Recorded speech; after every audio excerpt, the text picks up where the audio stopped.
bienvenue dans cette assemblée pour ce lunch thématique qui favorise le travail interassociatif en créant des synergies entre les membres qui interviennent donc dans les mêmes domaines spécifiques et autour de thématiques communes, des politiques aussi et des partenaires publics et privés, de s'informer sur différentes problématiques rencontrées par nos bénéficiaires et de mettre en commun nos réflexions et d'élaborer des pistes d'intervention. Le postulat de départ qui a été posé, c'était vraiment comment permettre à des demandeurs d'emploi à Genève d'accéder en peu d'étapes à une activité professionnelle ou sociale. Alors si les associations sont restées des actrices incontournables de l'insertion et de précieuses ressources dans ce processus, nous continuons à nous poser régulièrement la question. Et après, que se passe-t-il? Où sont les relais au sein de notre économie? Travailler avec les associations, c'est le propre du CAPAS, c'est vraiment de mettre en avant l'expertise des associations et de les promouvoir également. Du coup, un exploit de pouvoir décloisonner un peu nos pratiques et faire en sorte qu'on puisse réfléchir ensemble autour d'une même thématique. Notre volonté était vraiment de favoriser le maximum de réflexion afin d'organiser ce lunch et de donner des pistes pour avancer et trouver une meilleure manière ou des meilleures manières d'aider les personnes qu'on accompagne au niveau social, au niveau moral, au niveau personnel et professionnel.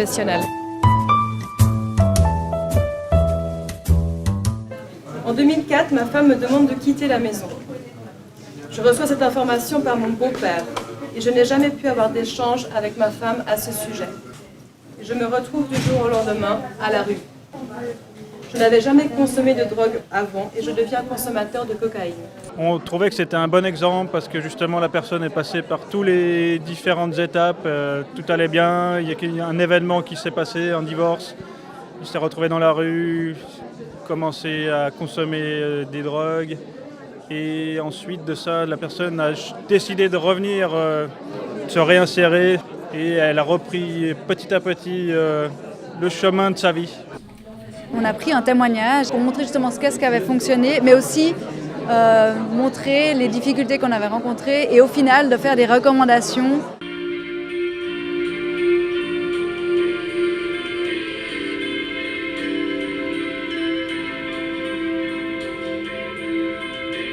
Dans un tel domaine, précisément la couture, où il n'y a pas d'emploi ou quasi pas à Genève, est-ce que c'est imaginable, enfin nous on a essayé de penser qu'on pourrait peut-être l'encourager à se créer une clientèle privée. Qu'on peut utiliser ensuite comme compétences transférables qui sont en lien cette fois réellement avec le marché du travail et ça se fait peut-être dans une autre mesure. Et c'est là où on parle de coopération, de coordination aussi. L'idée, c'était de montrer un petit peu justement la complexité du travail d'insertion et de montrer également que c'est un travail de longue haleine. En tant qu'association, qu'est-ce que j'amène moi, à quel moment, et puis la frustration de devoir à un moment donné lâcher et puis laisser la personne partir vers peut-être une autre association ou un autre suivi au travers de l'Hospice Général qui fait la coordination de l'ensemble de ces mesures. Pendant 7 ans, je garde des enfants dans des familles. Je permets aux parents d'aller travailler. Les enfants m'aiment beaucoup.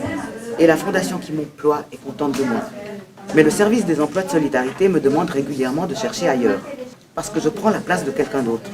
C'est-à-dire que là, il y a une dysfonction.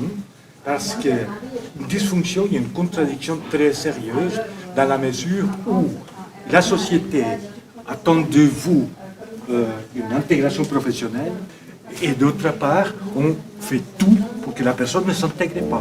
On a travaillé sur le paradoxe des emplois de solidarité qui sont des emplois subventionnés par l'État. Et au fait, c'est des métiers à part entière, mais on demande à ces personnes de rebondir sur le marché ordinaire, de devoir retrouver un travail dans un marché qui est compliqué, qui est précaire. L'illusion de chercher une nouvelle stabilité économique en quittant l'Hospice Général et en commençant à travailler dans les sportifs.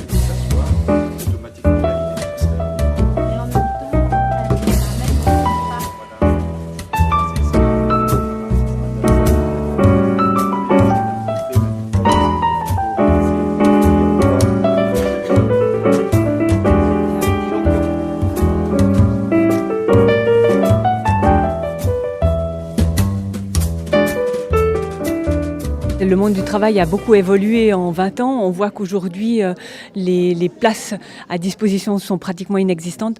Donc je pense qu'effectivement, il ne faut plus particulièrement parler d'insertion professionnelle parce qu'effectivement, ça devient un leurre avec la population surtout très marginalisée que nous recevons au sein de nos associations.